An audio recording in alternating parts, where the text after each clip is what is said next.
Hello again and welcome. I wanted to talk to you about a difficulty that one often experiences in dealing with Christianity and Christians, in that as we try to find our way, we discover that we get a lot of input, often conflicting from various Christians, and points of view held very firmly. And this can be difficult to deal with because it can seem somewhat confusing. However, it's very much like life. There's a very lovely account given about our spiritual growth in a book called God of Surprises by Gerard Hughes, who's a Jesuit. And he refers in turn to work done by a man called von Hugel in his book, The Mystic Element of Religion. And they deal with the growth that we go through in our spiritual life, which is very like the growth we go through in our physical life, interestingly enough. As we know, there are three main stages in our lives. There's infancy, adolescence, and then adulthood. Although obviously adulthood can be divided up into various categories again. But what is significant about these three phases is that each one has their focal points that are very important to them, especially from the beginning. And we know that for infants, for example, if you tell them a story, they want the story to always be the same. And if you change it, they'd rather not listen. Then we get to adolescence, when there are a lot of questions. Everything gets questioned. And finally we get to adulthood, when our understanding has broadened and we're able to see shades of grey and no longer just black and white.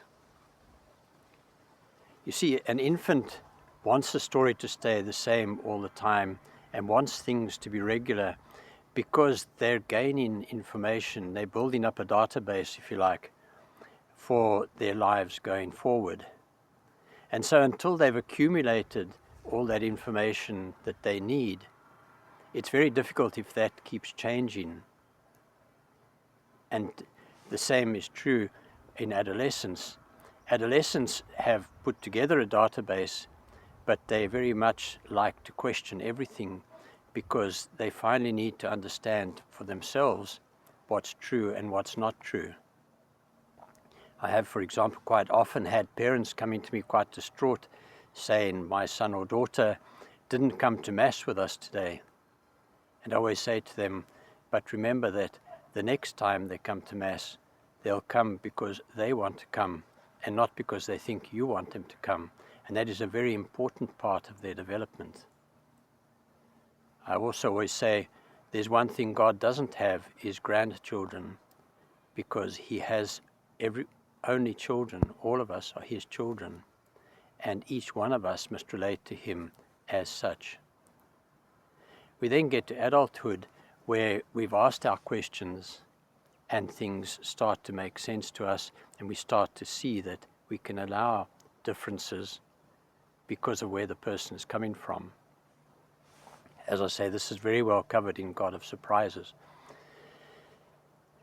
The important thing for us to remember is that, as in life, when a child maintains something very strongly, we don't regard them as being foolish or anything else. We know that that's part of childhood, that they're going to look at things that way, and the same goes for adolescents and hopefully for adults, that we understand why they're at that point in their lives.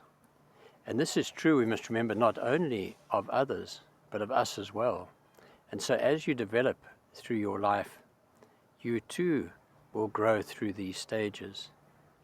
And so when we find people who hold very doggedly to particular dogmas, if you like, or practices, and these are all important to them, that's just because that's the stage of life they're at, and their security lies in these things not changing.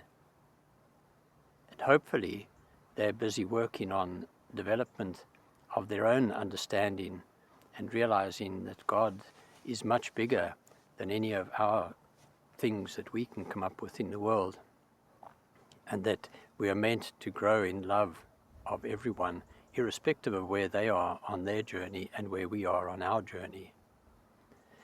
And so what I'm urging you to do is to be patient with yourself as well.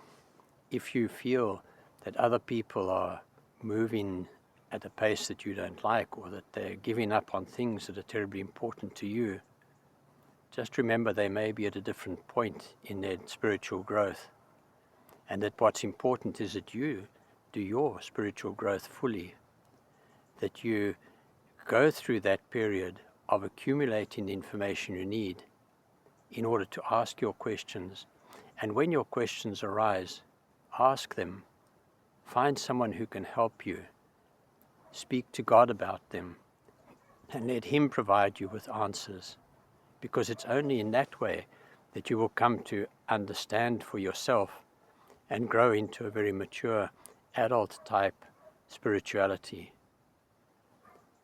In that place, you'll find that you can accept others much more easily, that you aren't thrown by people coming with different ideas, but can embrace them and realize that there's a lot that we can learn, even from those in infancy stage, but that we can also see things in a far wider context, and we can be able to reassure those who find themselves in difficulty because of these encounters that are not what they expect, and help them to grow in their spirituality, hopefully, but to be patient with them, realizing that these things are really important to them, and that that is part of their growth, and we are here to help them with that growth.